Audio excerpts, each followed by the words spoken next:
All right, guys, why am I here? What are we doing here? Close the vest? I'm sorry, my stomach is big. What can I say? This is a construction stomach. Take one. So my name is Louis Savada. I'm a project director for a real estate development company. So a project director is responsible for all phases of the project, from planning to budgeting to scheduling and on-site supervision and execution. That's our primary role. Well, I've been working in the industry for 20 years, over 20 years.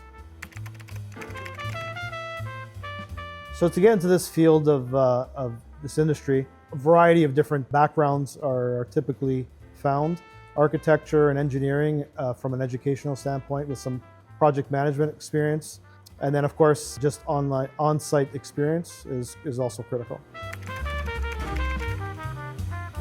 Well, anxiety is if I'm on a construction site and I hear no noise, that means there's no productivity. So that definitely creates anxiety for sure. The one sound that I definitely love is construction noise, because that indicates productivity and efficiency. So yes, absolutely, you can work on a site if you're scared of heights. There are a lot of other jobs that don't require you to be working at heights, specifically administrative jobs or roles that are not necessarily at the edge or the height of the building. The highest I've ever been on an open site, probably at the base of the tower crane on the penthouse level of a 80-story tower. It arrives on site in pieces. It gets assembled with a mobile crane, and then it gets erected and moves up the tower as the tower is constructed. So they literally have to climb up a ladder. So they climb up the ladder, the first ones in on the site, and they're the last ones that leave. The real question is, how do they go to the bathroom? We'll leave that to your imagination. I think the crane operator is the highest paid person on site, other than management, I guess. Yeah, they have a lot of responsibility because everyone that's working under them depends on them for their safety. So communication between the crane operator and the swamper, or the person at grade that's communicating, is critical. So a hoist unit is literally the unit that is adjacent to the hoist. The hoist is the exterior elevator that basically supplies materials and men to the tower, and we typically locate that hoist unit in a vertical plane that has direct balcony access to the building. To ensure that we have sufficient washroom facilities for all our workers, we spread around porta-potties all over the place for people to use, and then we service them on a daily or regularly, and in order to get those porta-potties down off the side of the building, we use our tower crane and or hoists to bring it down, service them, and then bring it back up.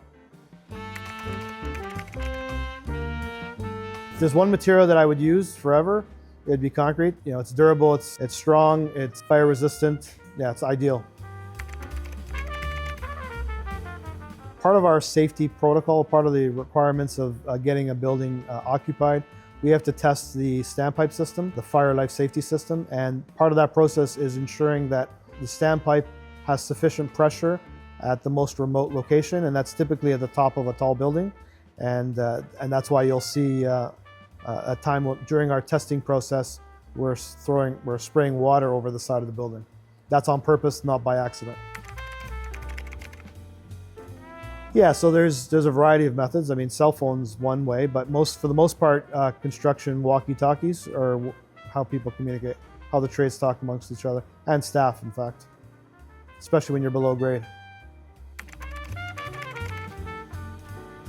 Yeah, full high-rise ranges anywhere between a couple hundred to 1,000, depending on the size and scale of the project. So with the ongoing labor shortages, some of the things that the industry is doing are apprenticeship programs, higher wages, better safety training programs, and partnerships with schools. So in the GTA, automation is becoming more prevalent. In the high-rise specifically, we do have a lot of panelized systems that are used throughout the construction process. So there's certain areas where automated volumetric opportunities for specific parts of the building that repeat. So like bathroom pods or areas of the building that are very repetitive. There's definitely some opportunities for construction automation. For the most part, we try to locally source all our materials. However, there definitely is impact on manufacturing our products that come over the US border.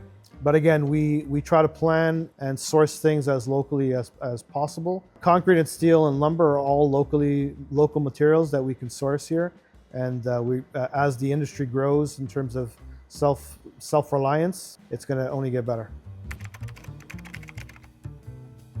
The challenge in building in Toronto is we have really cold winters and really warm summers, and that freeze-thaw cycle makes the construction season, depending on what part of the season you're in, challenging at times. Depending on the location of the project, the site or urban context sometimes plays a significant role in terms of access to the site, ability to erect the parts of the building or construct the parts of the building, depending on how close your neighboring properties are. So that plays a big role as well. I mean, definitely zoning restrictions cause some complications in terms of the overall design of a building. The permitting process also can add wrinkles. So yeah, those are all layers of bureaucracy that could add complications to the overall project. Strikes, weather is definitely a big factor. Labor shortages or labor disruption is always a problem. Availability of specific materials. So sometimes materials that come from overseas could be delayed, or supply chain shortages can cause significant delays. Those are major issues. Yeah, so prefabrication is critical for the future of construction. There are a lot of opportunities for this emerging technology. Right now in high-rise, it's a bit challenging. There's certain components that could be definitely prefabricated, but a fully modular high-rise building is still not in the foreseeable future. Yeah, the benefits of prefabrication would be definitely speed and quality because it's constructed in a controlled environment. Yeah, so speed and quality would be the two primary benefits of prefabrication. So the most underrated part of a successful project is the pre-construction. It's the planning, the design, the coordination, all the elements that need to occur to make the execution successful. Yeah, so trades would be the biggest risk because that's the hardest to control in terms of productivity, in terms of reliability, in terms of quality. Having good trades is critical. Yeah, so an example of a personal chaotic moment on site is when we had a water main break and it flooded out a basement, and we had to turn that water off very quickly and minimize the damage. All right, so the most complicated part that most people don't realize is the building envelope, because it is the barrier between the exterior and interior. You have to maintain the temperatures, interior and exterior temperatures. It goes through three freeze-thaw cycles. There's an air vapor barrier component that's very important. It keeps the cold from the outside and the heat of the outside, vice versa. How do you feel? I feel like I'm a movie star now. Yeah, I'm gonna take off my hard hat and get into Hollywood. No. Oh, no, you're gonna...